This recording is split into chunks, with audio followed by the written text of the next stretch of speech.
Бердике Батыр көчөнүн боюнан 10,5 соту участокто жайгашкан ушул жаңы салынып жаткан тамы менен участок сатка коюлду.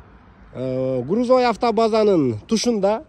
Барыңыздарга эле маалым болса керек, базар ушул грузовой автобазага көчүп келиши мүмкүн деген немиштер бар. Эгер бул жерге чынында эле базар көчүп келе турган болсо, анда бул участок баасы чынында эле бир канча жогорулайт. Участоктун да кененин караңыздар. Жалпы размери 29га 38. Бул тамдын размери болсо 13-кө 12 болуп салынган, фундаменти 1 метр бийиктикте. Чийки төгүштан ичиндеги местерге проекттерин бир сыйра көргөзүп берейин.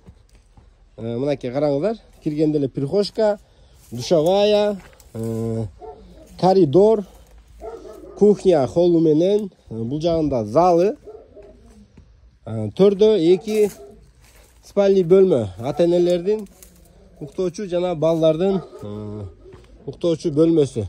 Чында эле проектини жакшы түзгөн экен. Бардык айнектери күндү карайт, күн көйбөт.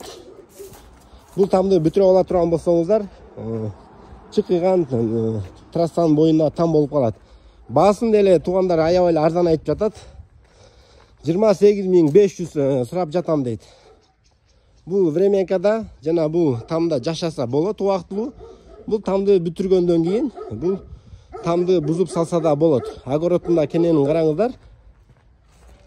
Мына.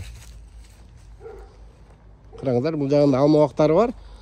Кыскасы туугандар, ушундай трассанын боюнан там издеп жүргөндөр болсо, участок издеп жүргөндөр болсо, анда ушул участокты көрүңүздөр.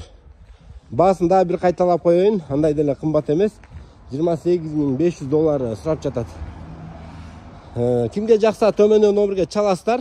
Видео лайк басып коюңуздар. Ушундай чоң территория трассанын боюнан издеп жүргөн досторго, бир туугандарга да бул видеону жөнөтүп коюңуздар.